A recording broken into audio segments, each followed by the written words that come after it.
What even is value? Can I create it?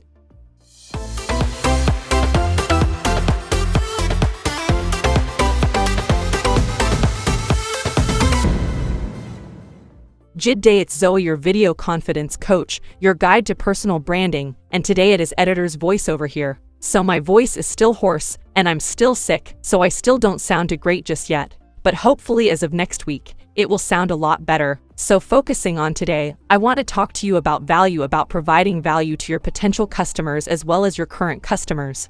And what value actually is, let's discuss that. First point I want to get to today is actually discussing the terms and description of what a value is. So according to Merriam-Webster, so these are the dictionary people, value is, put into many definitions, there's like 6 or 7 at this point. But what they mainly focus on is something such as a principle or quality intrinsically valuable or desirable. So materials values instead of human values. And there is also the term of a fair return or equivalent in goods, services, or money for something exchanged. That all seems a bit too high level, and obviously very descriptive because it is a dictionary definition of what the term value is. But next I want to discuss with you what actually value means in the context of personal branding, why you should want to give value to your clients over anything else. And let's focus on that type of value over just the broad definitions of value. So what does this even have to do with me, Zoe? Well, I want to draw your attention to the different types of forms that value can take. So when working with clients, or when working with customers, or when working with consumers of your content, every person potentially is just in need of your help. The reason that you are putting together a personal brand and you're building a personal brand is also for your benefit, but as well as for the benefit of your clients.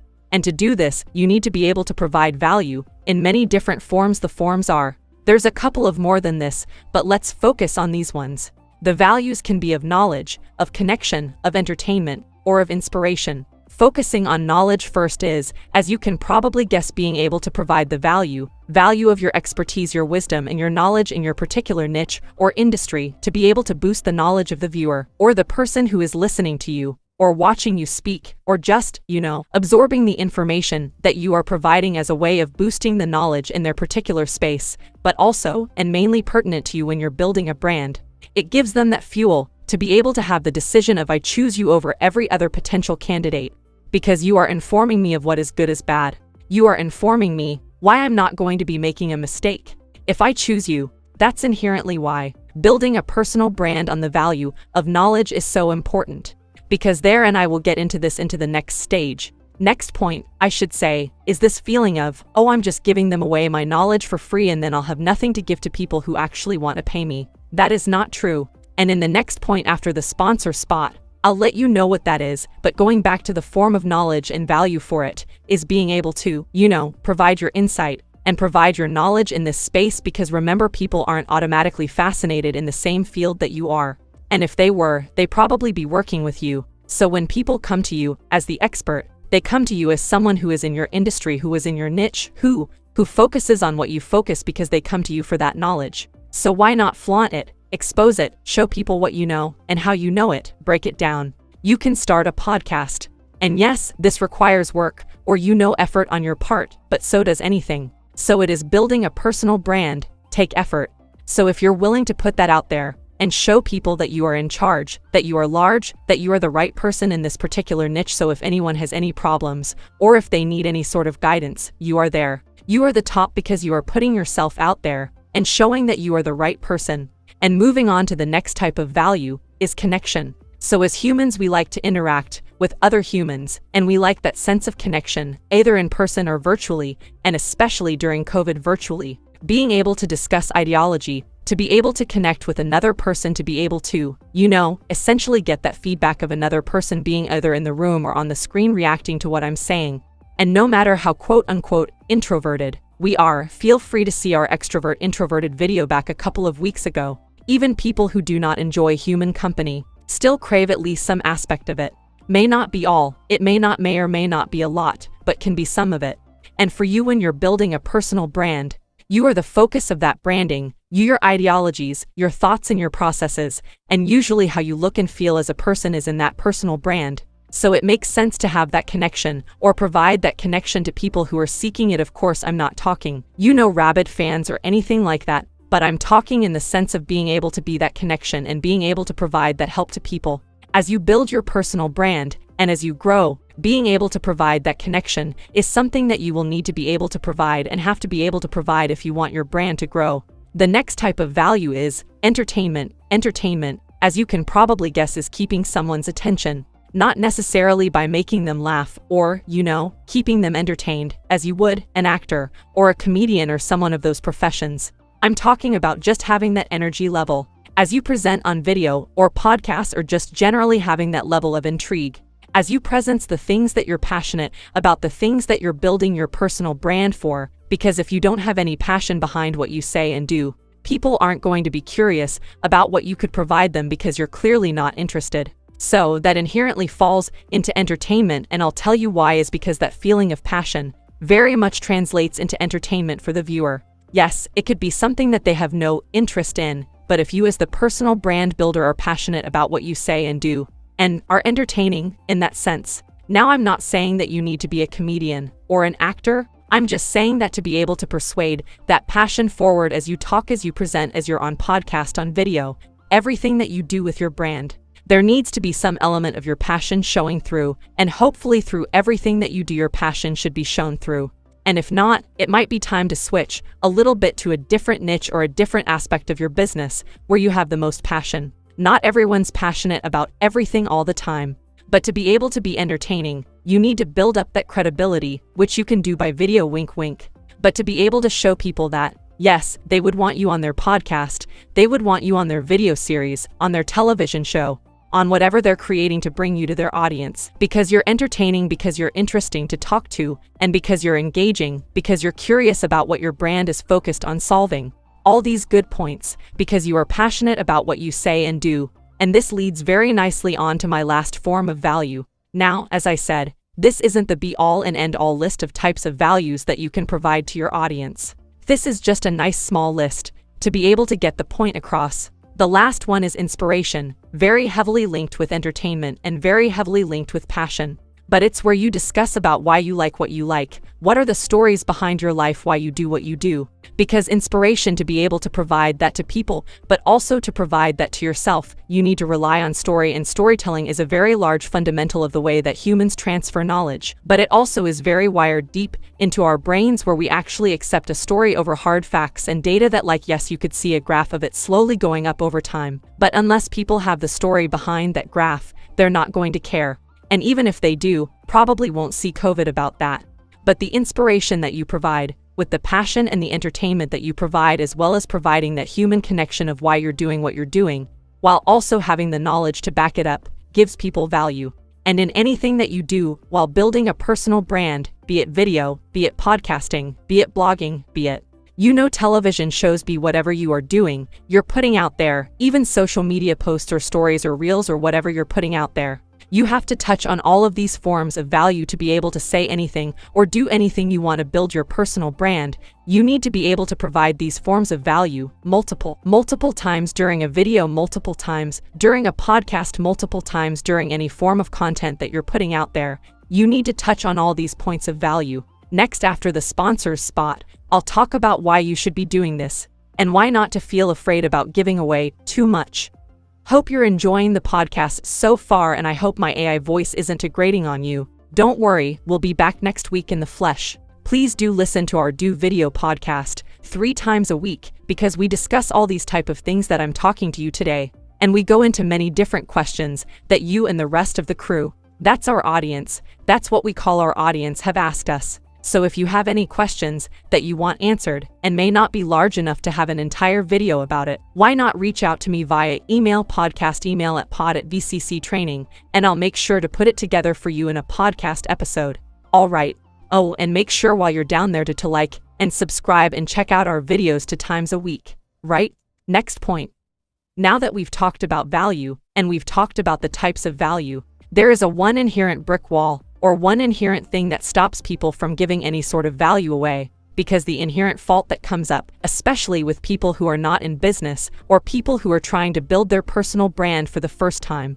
Because yes, you can build your brand many times, I will make a video about that later, is the idea that, why should I give away for nothing in return? Nothing could be monetary value for faithful followers, for likes. Why should I give anything away for nothing in return? Why should I be giving away my knowledge, and my thoughts are my passion? Why should I be giving this away at all?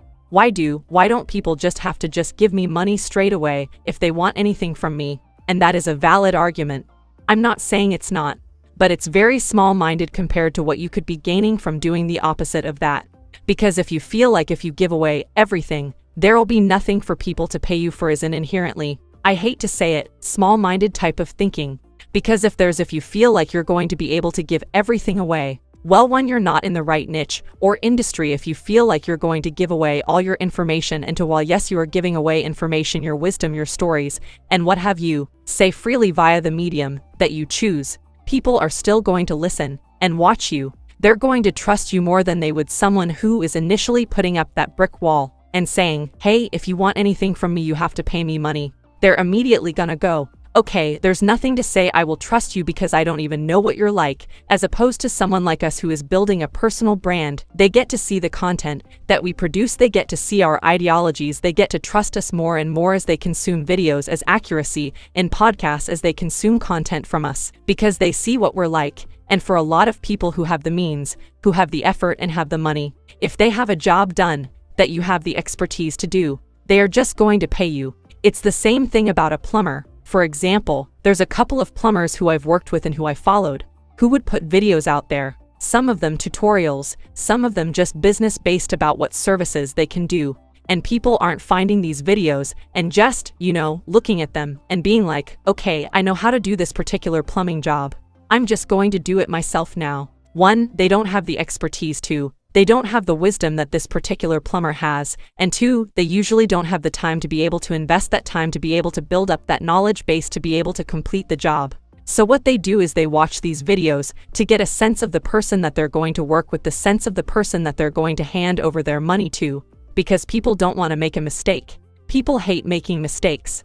And if you're able to provide them evidence to the contrary, that you are a good person, that you know what you're doing, that you are an expert in your field, they're more likely going to trust you, and they're more likely just going to go, here's the problem. Here's my money, go and fix it and take it. That's all they want. They want an answer to their problem. They want a solution to their pain.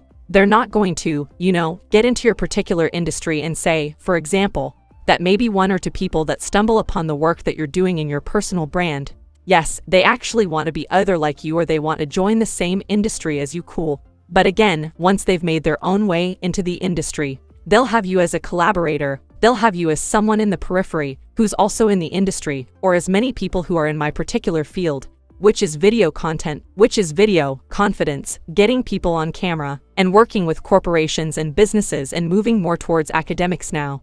But that field still applies to me. There are a couple of people that I know who are in that exact field, but I don't consider them competition. Because if I have worked in either I'm overflowing or something that I can't do or something that I'm not particularly interested in, then I have the ability to just hand that over to them being like, hi, this is the person that I've spoken to and worked with. They don't seem to fit my bill or my, type of requirements, but they seem to fit yours. Hand them over, there you go. Sometimes you get referral payments, sometimes you don't, depending on the relationship you have with that particular collaborator. But you've got the opportunity to work with people who are in the same niche, and the people who are in the same niche as you, people who are in the same industry as you, they're going to share information.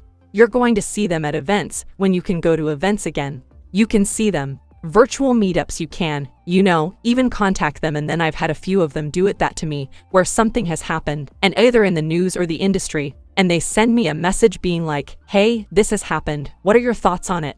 And we actually have a robust discussion about, okay, this thing has happened with, say, for example, Twitter, for example, because that seems to be happening a lot right now, where Twitter has done this. How do you think it's going to impact X, Y, and Z? And then you have a conversation about that. Yes, we are technically going for the same type of audience, but if you feel that your niche is so small, so minute that the possibility of someone working in the same industry or same niche as you is going to put your entire livelihood in danger, then you need to expand your niche and say, for example, you could be theorizing that your particular group of people that you cater to are, multimillionaires, and if I lose one client, I lose millions and millions and millions of dollars. All right, that's fair. But I'm going to ask, how are you going to get them on your side? because the more money that people are going to give you, the more that they expect in return. And if you're not giving them any sort of vehicle to trust you, how exactly are you going to convince them to give you their money is what I'm going to ask. But all in all, to sum up what I've just said, this theory of not wanting to give away information because people need to pay for it is a flawed concept. Giving away your knowledge through bits and pieces, through online media, through virtual meetups, through real-life meetups raises your credibility, raises your personal brand, and it proves that your expertise. It proves that you are an expert in your field. It shows that you are up to date in your knowledge, that you are someone to reach out to when the times get tough. Therefore, when you get paid too. And because you are building a personal brand, the more proof that you have that you are an expert in your field, the more that people are more likely going to pay for you because you've already built their trust. You've done all that smoothing and massaging and hard work just to get them to trust you. You've already done that work in virtual form to take out that effort, take out that time when you're building a personal brand, having plenty of other things to worry about. Take out that effort. Value comes in many forms of which you should be taking every opportunity to give. If you think you'll run out of value to give people, then you're in the wrong field of expertise. Providing value to your audience, viewers, and potential customers gives you credibility that nothing else can possibly give you. What's next? We hope you enjoyed today's video. Yes, I understand that I'm still in my AI voice, but next week, I will be a lot more human, a lot more in the flesh, and you'll be able to see my mannerisms a lot more because I won't be predicting it through an AI voice. But I want to thank you so much for staying on and sticking with my video so far. Thing I'll recommend for you next is our podcast episode, Why I'm Enthusiastically Restless to Succeed. So make sure you check that out on your podcast catcher of choice or on our Do Video Podcast YouTube channel. I hope you enjoyed today's video, and I'll see you next week. Bye. Kiss.